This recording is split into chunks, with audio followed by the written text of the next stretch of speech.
there, welcome back. I'm Dr. Virginia Hatch-Pigott, and this is Neurofeedback Foundations, Module 39, Testing Auditory Processing Skills. In our clinic, we use the Test of Auditory Processing Skills 4th edition, informally known as the TAPS-4. The TAPS-4 provides vital information about higher order listening skills.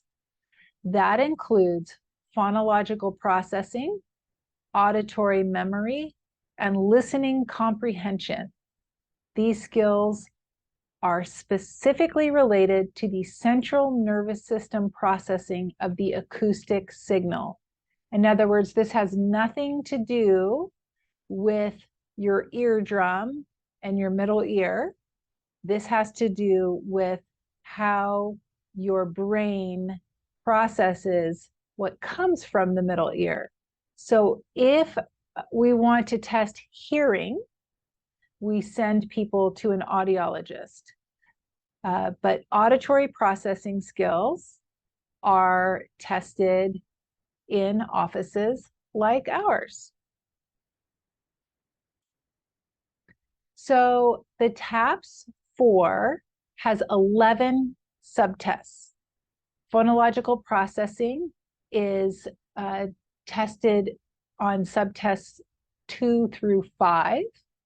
Auditory memory is tested in subtests 7 through 10. And listening comprehension is tested in subtests 1, 6, and 11. But let's talk more about what each of these areas are.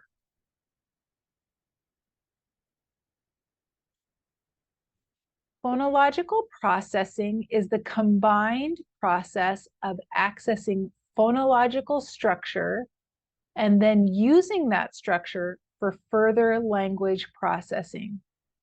In other words, it's the ability to mix and match sounds in order to make sense of words. Auditory memory.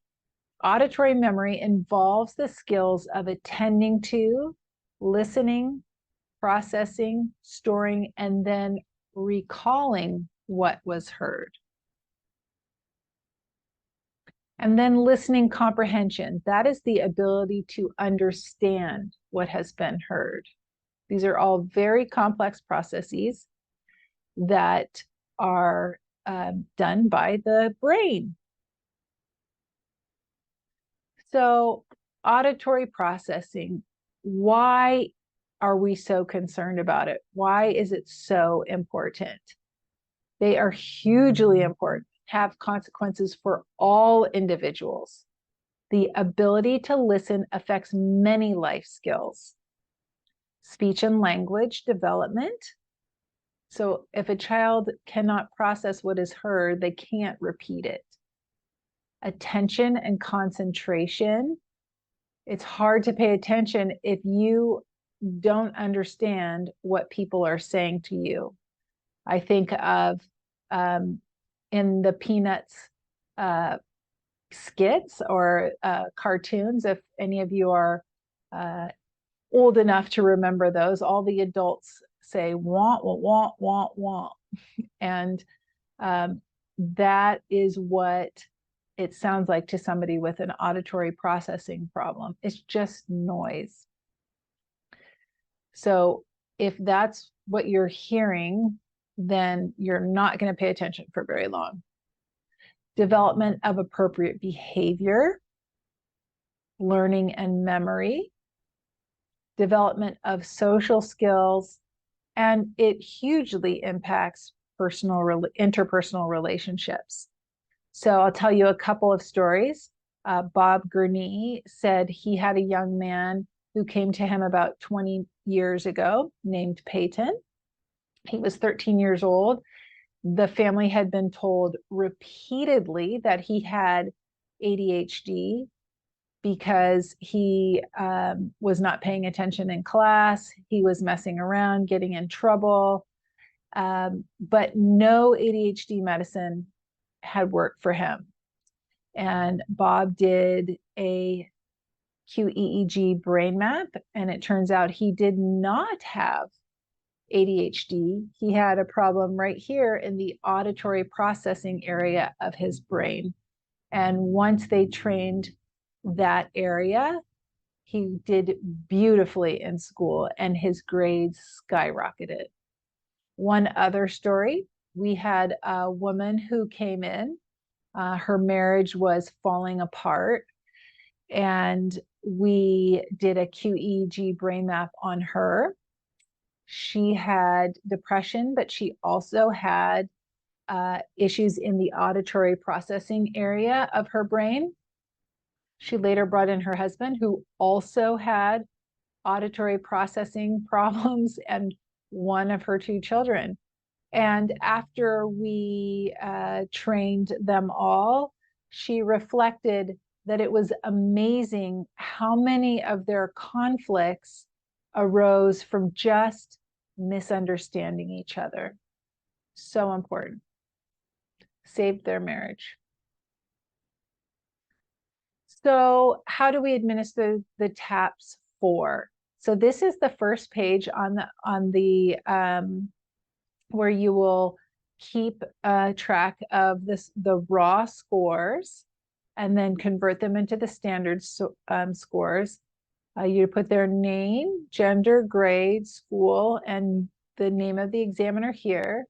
A lot of tests have their chronological age that you can calculate right here in years, months, and days. We're just going to go over 3 subtests right now. Number forward, sentence, and numbers reversed, because we're just going to keep this short. So here you have an example of subtest 7, number memory forward. And these all have instructions up here. You'll get very familiar with this. So what you're going to do is give an example. So you tell the client or the patient, I am going to say some numbers.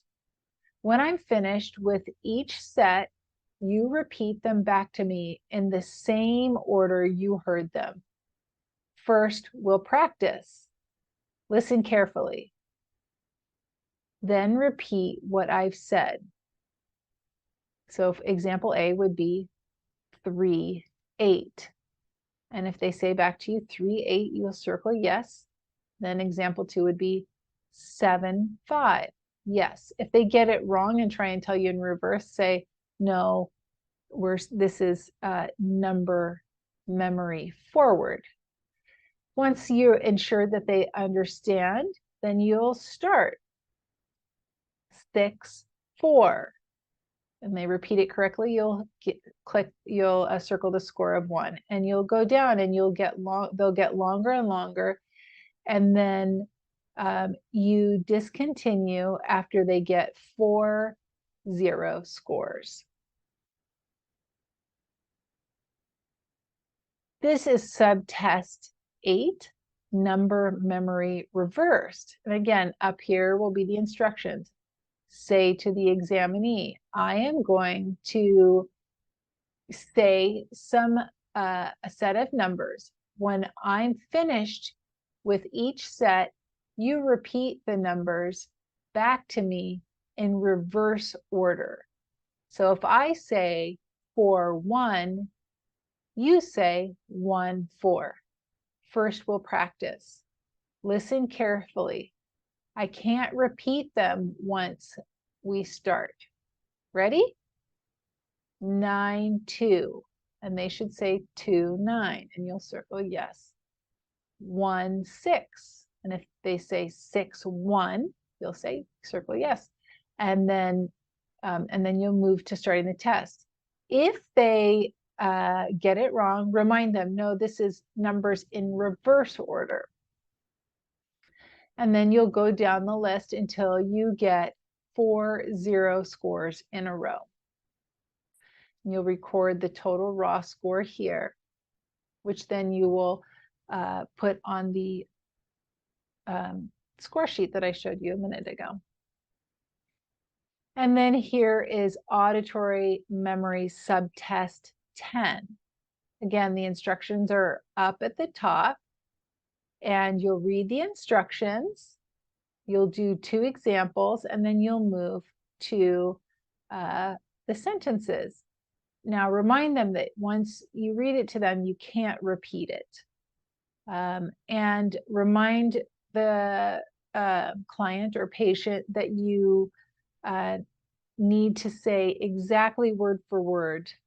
Don't make any contractions or substitutions for words. Once you're done, you will score it, and the book has instructions in the back where you can convert the raw score into a scaled score by age. This is for ages 5 to 21 and is a vitally important test. Okay, this is the TAPS 4 manual, and we go in here to take our raw score and convert that into percentiles and scaled scores. So in this example, say that you have someone who's between the ages of 18 years and 18 years 11 months. You would say this is for the numbers forward. All the subtests are here, but say we're looking at the numbers forward and they got a score of 13. You would come over here, and the percentile rank is 84 and the scaled score is 13. You can convert the scaled score into a standard score and record that on your recording sheet. Lots of other information in here about standardization, locations, field testing, and what they did to develop this test, its validation if you need that. Here are 2 other auditory processing tests that can be purchased for clinicians. The Scan 3, which is for adolescents and adults, and the MAPA 2, or Multiple Auditory Processing Assessment 2nd edition. That is for children and adults. Again, like the IQ tests and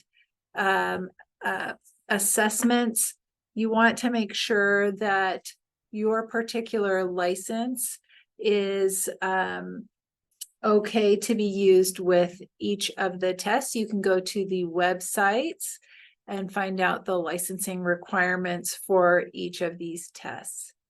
Thank you so much, and we'll see you for the next video.